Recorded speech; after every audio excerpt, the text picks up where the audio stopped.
ونستغفره ونؤمن به ونتوكل عليه ونعوذ بالله من شرور أنفسنا ومن سيئات أعمالنا من يهد الله فلا مضل له ومن يضلله فلا هادي له ونشهد أن لا إله إلا الله وحده لا شريك له الذي لا ضد له ولا ند له ولا مثيل له ولا مشير له ونشهد أن سيدنا وسندنا وحبيبنا ومولانا محمدا عبده ورسوله الذي أرسله بالحق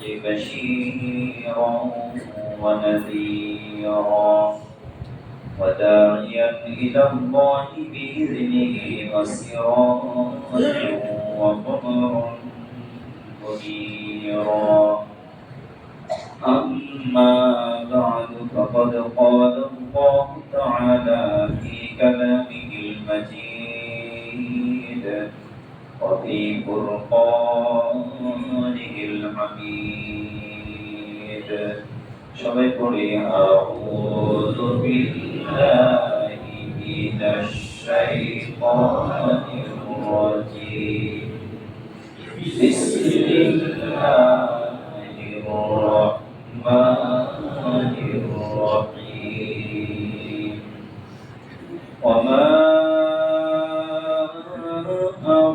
أرسلناك إلا رحمة للعالمين وقال رسول الله صلى الله عليه وسلم إنما بعثت لأتمم مكارم الأخلاق أو كما قال عليه الصلاة والسلام وقال تعالى في شان حبيبه عامرا ومخبرا إن الله وملائكته يصلون على النبي يا أيها الذين آمنوا صلوا عليه وسلموا تسليما اللهم صل على محمد وعلى آل محمد كما صليت على إبراهيم وعلى آل إبراهيم إنك حميد مجيد اللهم بارك على محمد وعلى آل محمد كما باركت على إبراهيم وعلى آل إبراهيم إنك حميد مجيد بلغ العلا بكماله كشف الدجى بجماله حسنت جميع خصاله صلوا عليه وآله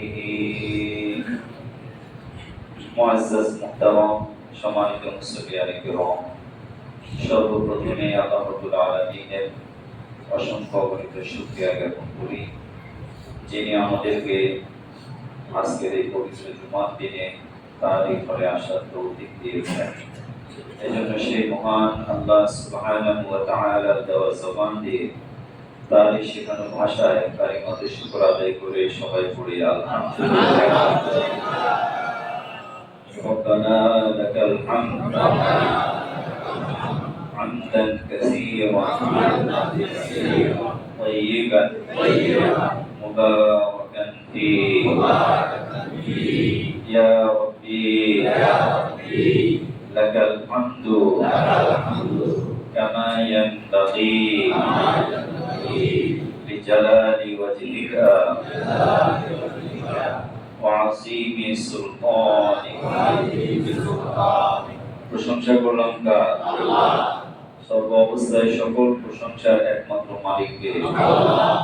আল্লাহ তাআলার প্রশংসা দিয়ে যেন আমরা আমাদের জীবনকে কাটাতে পারি, জীবনের শেষ নিঃশ্বাস পর্যন্ত যেন আল্লাহ পাকের সর্বোচ্চ প্রশংসা আমাদের জবান দিয়ে প্রকাশিত হয়। সবাই বলি আমিন। সাথে সাথে পবিত্র জুমার দিনের অন্যতম আমল হলো রাসূলুল্লাহ সাল্লাল্লাহু আলাইহি ওয়াসাল্লামের উপরে বেশি বেশি দুরূদ শরীফ পড়া। সবাই পড়ি সাল্লাল্লাহু আলাইহি ওয়াসাল্লাম।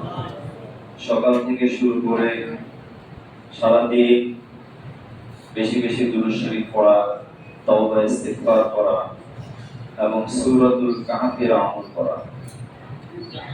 জুমার দিনে বৈশিষ্ট্য মণ্ডলের মধ্যে একটি বৈশিষ্ট্য হলো, কোন ব্যক্তি যদি আসর থেকে মাগরিব পর্যন্ত এই সময়টি দোয়াগুলো, তওবা ইস্তিগফার এবং ৮০ বার দুরূদ শরীফ পড়তে পারে, আল্লাহ রাব্বুল আলামিন ৮০ বছরের সগীরা গুনাহ তার মাফ করে দেন। এবং আসর থেকে মাগরিব পর্যন্ত এই সময়টি দোয়া কবুলের সময়। ইন্না ফিল জুমআতি লাসাআতান, হাদিস শরীফে রয়েছে জুমার দিনে এমন একটি মুহূর্ত রয়েছে, লা ইউআতিহা আহাদুন হাত্তা ইউতিহা ইয়াহু, যে কোনো ব্যক্তি আল্লাহর কাছে ওই মুহূর্তে যা চাইবে, যদি সেটা বৈধ পন্থায় হয়, আল্লাহ রাব্বুল আলামিন তাৎক্ষণিক সেটা মঞ্জুর করে দেন। এজন্য জুমার দিনে আমরা অন্যান্য সকল আমল থেকে পারে হয়ে বেশি বেশি আল্লাহ রাব্বুল আলামিনের দিকে মনোনিবেশ করব, বেশি বেশি তওবা করব, ইস্তিগফার করব, দোয়া করব, দুরূদ শরীফ পড়ব, নিজের পরিবার পরিজনের জন্য দোয়া করব। এভাবেই যেন আমরা পবিত্র জুমার দিন কাটাতে পারি। আল্লাহ পাক আমাদের সবাইকে তৌফিক দান করে দেন, বলি আমিন। রাসূলুল্লাহ সাল্লাল্লাহু আলাইহি ওয়াসাল্লামের জীবনটি একটি মহাসমুদ্রের মতো। তার জীবনের এক একটি অধ্যায় যদি আমরা অধ্যয়ন করি এবং আলোচনা করি, সময় শেষ হয়ে যাবে। তারপরে তার সিরাত এবং তার যে চরিত্রের বৈশিষ্ট্যগুলো রয়েছে, এই বৈশিষ্ট্যগুলো আলোচনা করে শেষ করা যাবে না। তথাপিও আমরা আমাদের নিজেদের চরিত্রকে সংশোধন করার উদ্দেশ্যে, আমরা আমাদের জীবনকে পরিবর্তন করার নিয়তে আমাদের প্রিয় নবী, মানবতার মুক্তির দূত, রাহমাতুল লিল আলামিন, সাইয়্যিদুল মুরসালিন মুহাম্মদুর রাসূলুল্লাহ সাল্লাল্লাহু আলাইহি ওয়াসাল্লামের সিরাতের কিছু বৈশিষ্ট্য আলোচনা করব ইনশাআল্লাহ। নবীজি সাল্লাল্লাহু আলাইহি ওয়াসাল্লামের সিরাতের বৈশিষ্ট্যগুলো আল্লাহ তাআলা কুরআনুল কারীমে বিভিন্ন জায়গায় তুলে ধরেছেন। আল্লাহ রাব্বুল আলামিন তার চরিত্রের সার্টিফিকেট দিয়েছেন নিজেই, যে মানুষ তাকে আল আমিন বলবে, মানুষ তাকে আমানতদার বলবে, মানুষ তাকে বিশ্বস্ত বলবে, সর্বক্ষেত্রে মানুষ তার উপরে নির্ভর করতে পারবে। আল্লাহ রাব্বুল আলামিন মানবতার আগেই তিনি কুরআনুল কারীমের মাধ্যমে বিশ্ববাসীকে বলে দিলেন যে তোমরা এমন একজন রাসূল পেয়েছো যাকে আমি মনোনয়ন দিয়েছি, যাকে আমি মনোনীত করেছি বিশ্ববাসীর জন্য রহমত স্বরূপ। কি স্বরূপ? রহমত স্বরূপ। যে তুমি তোমার জীবনের প্রতিটি পদক্ষেপে, প্রতিটি স্তরে, প্রতিটি অধ্যায়ে যদি তাকে অনুসরণ করতে পারো, তাহলে অবশ্যই দুনিয়া এবং আখিরাতে কামিয়াব হয়ে যাবে। আর পৃথিবীর সফলতা এবং কামিয়াবি নির্ভর করে মানবতার মুক্তির দূত রাহমাতুল লিল আলামিনের পরিপূর্ণ অনুসরণের মাধ্যমে। এছাড়া আমরা যতই সফলতা এবং কামিয়াবি কামনা করি, যতই আমরা নিজেকে উন্নত করার চেষ্টা করি, আল্লাহর মহব্বত এবং প্রিয় নবী জনাব রাসূলুল্লাহ সাল্লাল্লাহু আলাইহি ওয়াসাল্লামের অনুসরণ ছাড়া এটা কশিন কালেও সম্ভব নয়। ঠিক কিনা বলেন? এজন্য আল্লাহ রাব্বুল আলামিন তার হাবিবের চরিত্রের সার্টিফিকেট দিয়ে বলেন, ওয়া ইন্নাকা লাআলা খুলুকিন আযীম, নিশ্চয়ই আপনাকে আমি সুমহান চরিত্রের অধিকারী বানিয়েছি। বলি আলহামদুলিল্লাহ। তার চরিত্রের প্রথম বৈশিষ্ট্যই হলো নীতি নৈতিকতার বিচারে, আমানতদারিতার বিচারে, বিশ্বস্ততার বিচারে, ওয়াদা রক্ষার বিচারে, মানুষের মানবিক যত ভালো গুণ রয়েছে সকল গুণাগুণের বিচারে তিনি সর্বোত্তম এবং সর্বশ্রেষ্ঠ। বলি আলহামদুলিল্লাহ। এটা কার কথা? আল্লাহ রাব্বুল আলামিন নিজেই বলে দিয়েছেন। এজন্য সততার দিকে যদি আমরা লক্ষ্য করি, বর্তমানে প্রত্যেকটা জায়গায় মানুষ সৎ লোক চায়। ঠিক কিনা বলেন? ব্যবসার ক্ষেত্রে কাস্টমার চায় যে আমি একজন সৎ দোকানদারের কাছে যাব, যে দোকানদার আমাকে কোন প্রকারের ভেজাল দিবে না। ঠিক আবার দোকানদারও চায় আমি একজন ভালো কাস্টমার চাই, যে আমার কাছে পণ্য কিনবে এবং আমার উপরে বিশ্বাস রাখবে। একজন মালিক চায় তার ফ্যাক্টরিতে অথবা তার কারখানায় একজন ভালো বিশ্বস্ত লোক প্রয়োজন। ঠিক কিনা বলেন? প্রত্যেকটা জায়গায় বিশ্বস্ত লোকের প্রয়োজন আছে না নাই? আছে। আমার প্রিয় নবী, আমাদের প্রিয় নবী রাহমাতুল লিল আলামিন মুহাম্মদুর রাসূলুল্লাহ সাল্লাল্লাহু আলাইহি ওয়াসাল্লাম বিশ্বস্ততার বিচারে, সততার বিচারে তিনি পৃথিবীর যত সৃষ্টিকুল রয়েছে সকল সৃষ্টিকুলের শ্রেষ্ঠ বলে আলহামদুলিল্লাহ। তিনি ছোটবেলাতেই তার সততা, আমানতদারিতা, বিশ্বস্ততা এবং ওয়াদা রক্ষার যে চরিত্র গুণ, এই বিচারে তিনি সবার কাছে কি নামে পরিচিত ছিলেন? আল আমিন। এই আল আমিন নামটা কারা দিয়েছে? আল্লাহ দিয়েছেন নাকি মানুষ দিয়েছে? তার সমাজের লোকেরাই দিয়েছে, পরিবারের লোকেরা।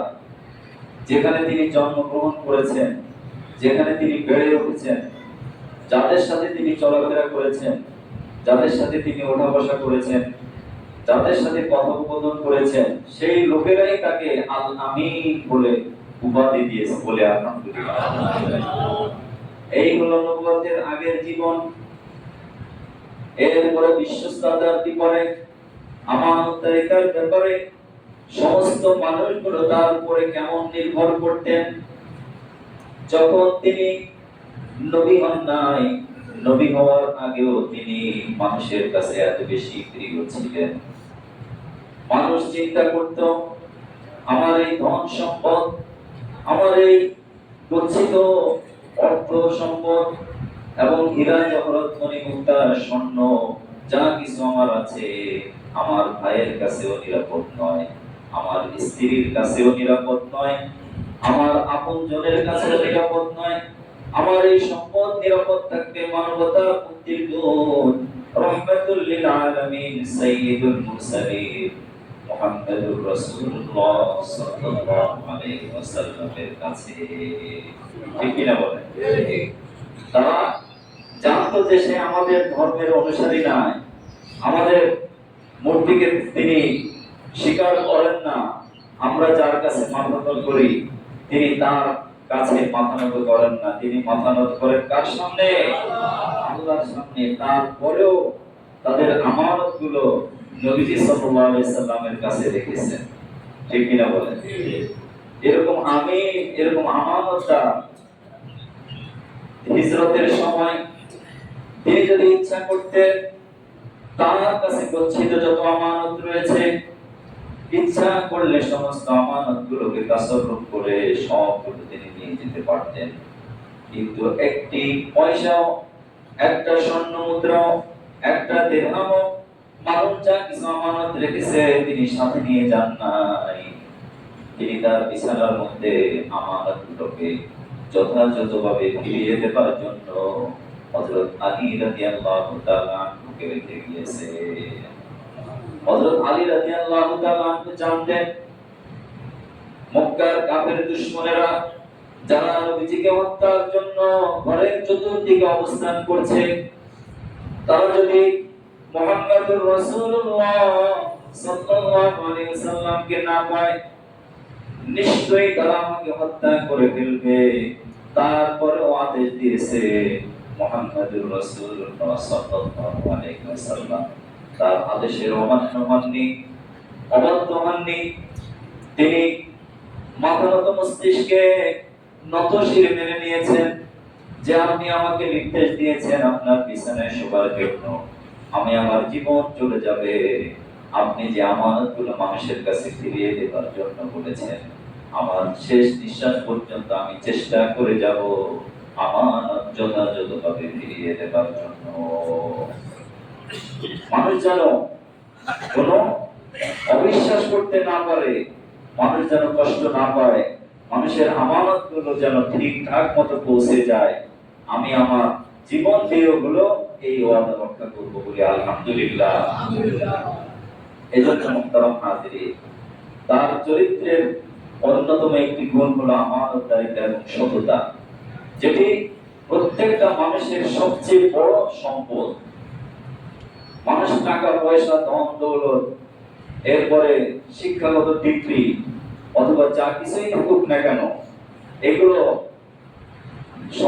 সমাদরণ বা এগুলোর সমাদর, এগুলোর গ্রহণযোগ্যতা সামান্য সময়ের জন্য থাকে, কিন্তু বাস্তব গ্রহণযোগ্যতা থাকে মানুষের চরিত্রের সততা, আমানতদারিতা।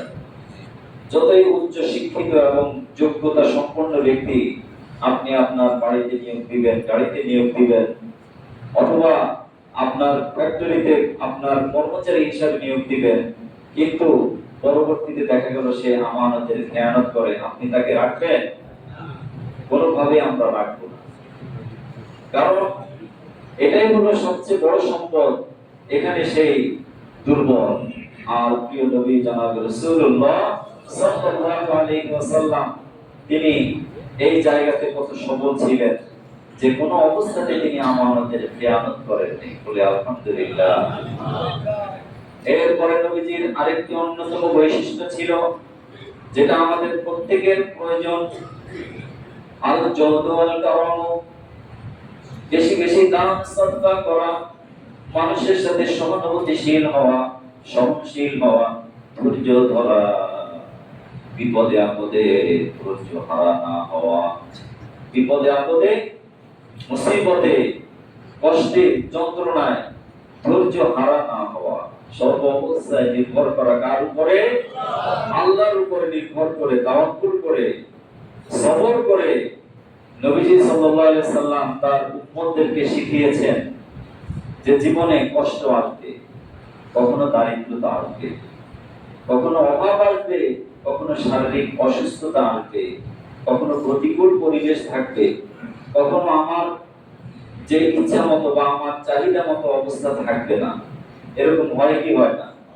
কিন্তু তারপরেও ধৈর্যচ্যুত হওয়া যাবে না। আল্লাহ রাব্বুল আলামিন তাকে বলেছেন মাসবির কামা সাবারা উলুল আজমি মিনার রুসুল, হে রাসূল আপনি ধৈর্য ধারণ করেন, সহনশীল হন। আপনি সহনশীলতাকে আপনার জীবনের জন্য একটি অবিচ্ছেদ্য অংশ হিসেবে ঠিক করে রাখেন। জীবনে কখনো সহনশীলতা হারাবেন না, ধৈর্য হারাবেন না। যেমনি ভাবে হযরত আইয়ুব আলাইহিস সালাম, হযরতে ইব্রাহিম আলাইহিস সালাম, আপনার পূর্ববর্তী যত নবী রাসূল দুনিয়াতে আমি পাঠিয়েছি সমস্ত নবী রাসূলগণ দাওয়াতের ময়দানে পারিবারিকভাবে যতই বাধা আসুক না কেন কখনো ধৈর্যচ্যুত হন নাই। হয়েছে? কখনো ধৈর্যচ্যুত হন নাই। এজন্য আমরা অল্পতেই ধৈর্য হারা হয়ে যায়, অধৈর্য হয়ে যায় এবং পেরেশান হয়ে যায়। সামান্য একটু অসুস্থ হলে মানুষ তখন আল্লাহকে দোষ দেওয়া শুরু করে যে আমি কি অন্যায় করলাম, আমি এমন কি অপরাধ করলাম যে আল্লাহ শুধু আমাকেই পেয়েছে আর কাউকে পায় না। জোরে বল নাউজুবিল্লাহ। আল্লাহ তাআলা কোরআনে এই কথাগুলো তুলে ধরেছেন। وَإِذَا مَسَّ الْإِنسَانَ الضُّرُّ دَعَانَا لِجَنبِهِ أَوْ قَاعِدًا أَوْ قَائِمًا فَلَمَّا كَشَفْنَا عَنْهُ ضُرَّهُ مَرَّ كَأَن لَّمْ يَدْعُنَا إِلَى ضُرٍّ مَسَّهُ।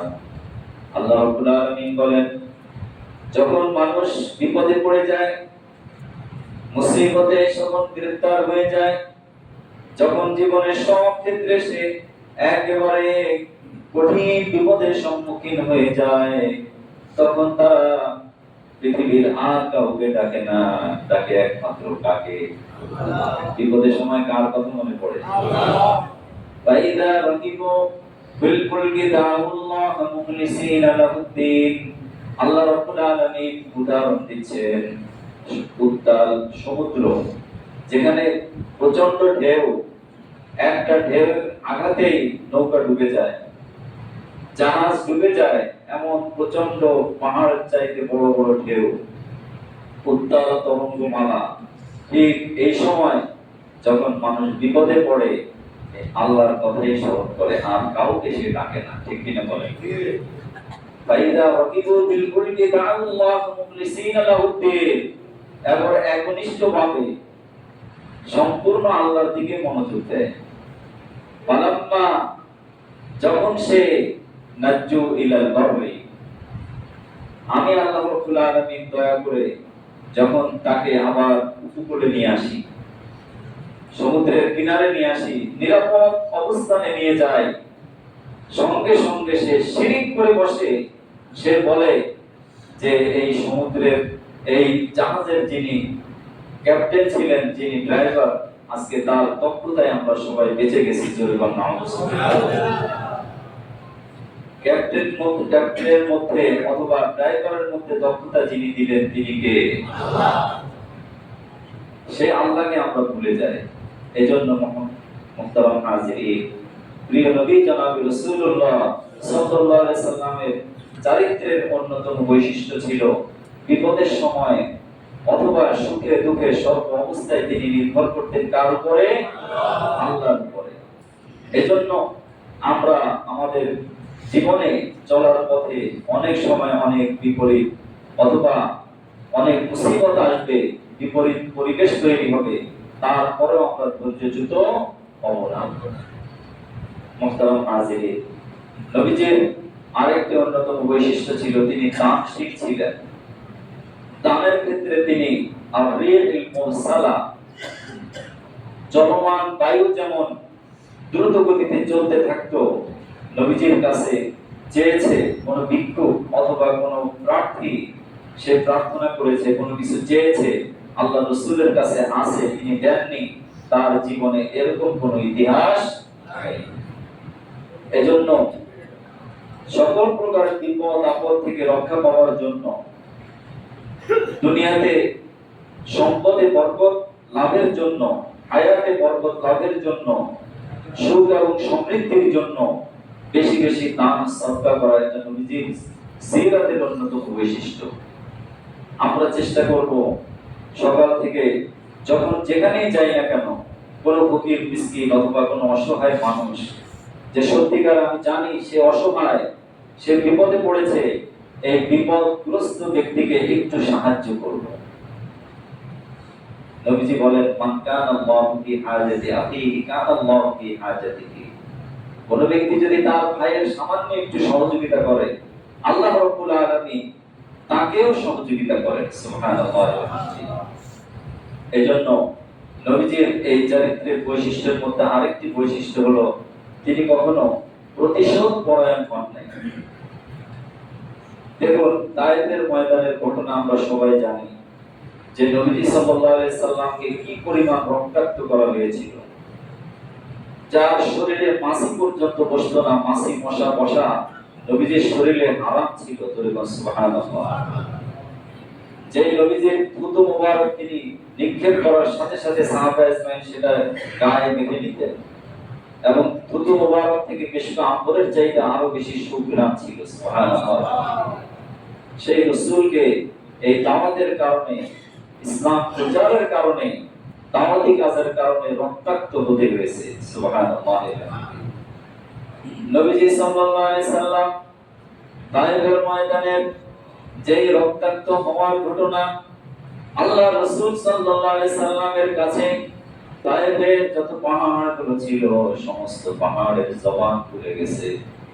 পাহাড়ের জবান দিয়ে বলেছে, আপনি শুধুমাত্র আমাদেরকে একবার পারমিশন দেন, একবার শুধুমাত্র বলেন, আমরা যেই লোকগুলো আপনাকে এত কষ্ট দিচ্ছে, যে বালকগুলো আপনাকে পাথর মেরে মেরে রক্তাক্ত করে দিয়েছে, মাথার রক্ত টপ টপ করে পড়তে পড়তে আল্লাহ রাসূলের পা মুবারক জুতা পর্যন্ত রক্তে রঞ্জিত হয়ে পা আটকে গেছে, এমন পরিস্থিতিতে আল্লাহ রাসূলের কাছে পাহাড়গুলো জবান খুলে বলতেছে, আপনি শুধুমাত্র একবার বলেন, আপনার পারমিশন পেলে আমরা এই পাহাড় চাপা দিয়ে সমস্ত মানুষগুলোকে ধ্বংস করে দেব। জোরে বলুন আলহামদুলিল্লাহ।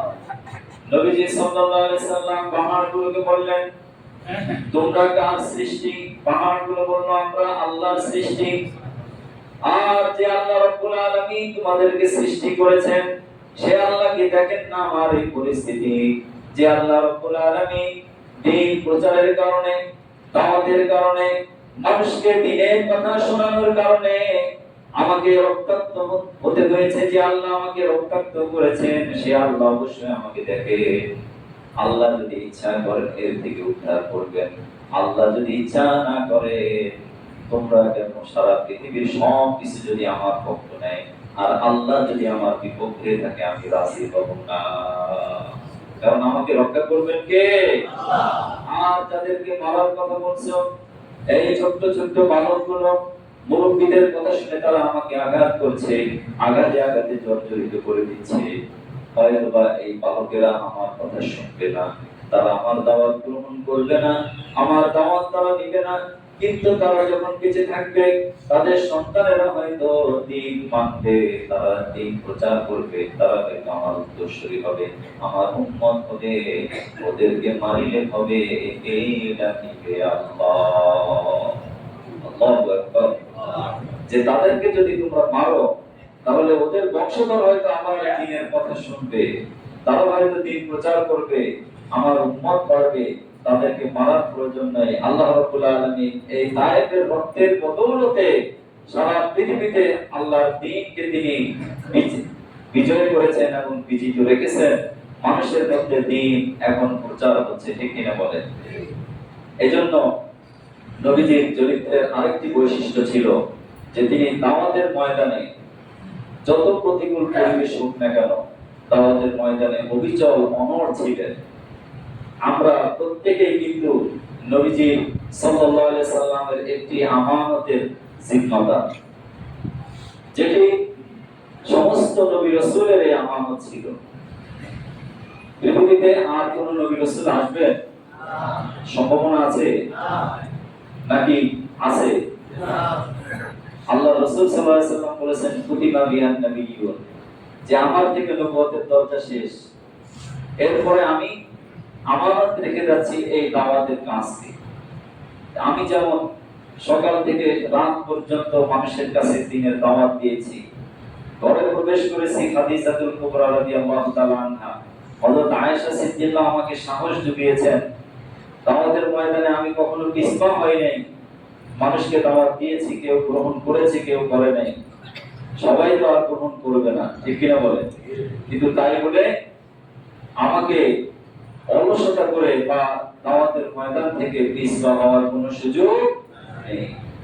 নবীজি সাল্লাল্লাহু আলাইহি সাল্লাম বলেন, এই উম্মতকে আল্লাহ রাব্বুল আলামিন শ্রেষ্ঠ উম্মত ঘোষণা দিয়েছেন এই কারণে, অন্য কোন উম্মতকে শ্রেষ্ঠ উম্মত বলা হয়নি, কারণ তাদের কাছে দাওয়াতের দায়িত্ব ছিল না। দাওয়াতের দায়িত্ব থাকার কারণে আল্লাহ রাব্বুল আলামিন বলেন, কুনতুম খায়রা উম্মাতিন উখরিজাত লিন-নাস, তোমাদেরকে শ্রেষ্ঠ উম্মত হিসাবে, শ্রেষ্ঠ জাতি হিসাবে আল্লাহ রাব্বুল আলামিন দুনিয়াতে পাঠিয়েছেন। শুধুমাত্র তা'মুরুনা বিল মা'রুফ, সৎ কাজের আদেশ করবে, ওয়া তানহাউনা আনিল মুনকার, এবং অসৎ কাজ থেকে মানুষকে বাধা দিবে। সৎ কাজের আদেশ এবং অসৎ কাজের নিষেধ। সবাই বলেন, সৎ কাজের আদেশ, অসৎ কাজের নিষেধ। সৎ কাজের আদেশ এবং অসৎ কাজের নিষেধ, এটা আমরা জিকিরের মতো বলতে থাকবো। কেন বলবো? যেহেতু এটা আমাদের দায়িত্ব। আপনার সন্তান যদি না খেয়ে থাকে, এই সন্তানকে খাওয়ানোর দায়িত্ব আপনার। সন্তান যদি অসুস্থ হয়ে যায়, তার চিকিৎসা করার দায়িত্ব যেমন নিজেকে অপরিহার্য মনে করেন। আমার স্ত্রী, আমার আত্মীয় স্বজন, আমার মা যদি সমস্যায় পড়ে, তখন আমি যেমন নিজেকে অপরিহার্য মনে করি যে আমি শুধুমাত্র তার এই সাহায্যার্থে এগিয়ে আসবো, ঠিক দাওয়াতি কাজটাকেও আমার আপনার ব্রেনের মধ্যে, আমার আপনার জেহেনের মধ্যে বসিয়ে দিতে হবে যে আমি সকাল থেকে সন্ধ্যা পর্যন্ত তা'মুরুনা বিল মা'রুফ, সৎ কাজের আদেশ করব, অসৎ কাজের নিষেধ করব। এটা শুধুমাত্র তাবলীগ জামাতের কাজ? এটা কি শুধুমাত্র কোন ইসলামী সংগঠনের কাজ? এটা নবীর উম্মত বলে যারা দাবি করবে, প্রত্যেকেরই সমান দায়িত্ব। এটা কি স্বীকার করি নাকি করি না? এটা আমাদের স্বীকার করতেই হবে। এজন্য নবীজির অন্যতম বৈশিষ্ট্য ছিল, তিনি দাওয়াতি কাজে কখনো অলসতা করেননি। আর যদি অলসতা করতেন, নবীজির 13 বছর মাক্কি জীবনের এত জুলুম, নির্যাতন, এত বিপরীত পরিবেশ সহ্য করে তিনি 13 বছর পরে আল্লাহ রাব্বুল আলামিন তাকে মক্কা থেকে আবার মদিনার থেকে শুরু করে মদিনার 10 বছর পরে তিনি আবার সেই মক্কাকে বিজয় করে ফিরে আসছেন। ঠিক কিনা বলেন? এজন্য মুহতারাম হাজিরিন, আমরা যে অবস্থানে আছি না কেন, নিজেরাও সৎ কাজ করব, অপরকেও সৎ কাজের আদেশ করব, এবং কোন অসৎ কাজ দেখলে সেটাকেও আমরা বাধা দিয়ে অসৎ কাজকে বন্ধ করার চেষ্টা করব ইনশাআল্লাহ। আল্লাহ রাব্বুল আলামিন যেন আমাদের সবাইকে তৌফিক দান করে দেন বলে আমিন। এবং নবীজি সাল্লাল্লাহু আলাইহি সাল্লামের চরিত্রের যে বৈশিষ্ট্যগুলো আমরা আলোচনা করলাম, এগুলো যেন আমাদের সবাইকে আল্লাহ তাআলা দান করে দেন। সবাই বলি আমিন। ওয়া আখিরু দাওয়ানা আলহামদুলিল্লাহি রাব্বিল আলামিন। আসসালামু আলাইকুম ওয়া রাহমাতুল্লাহি ওয়া বারাকাতুহু।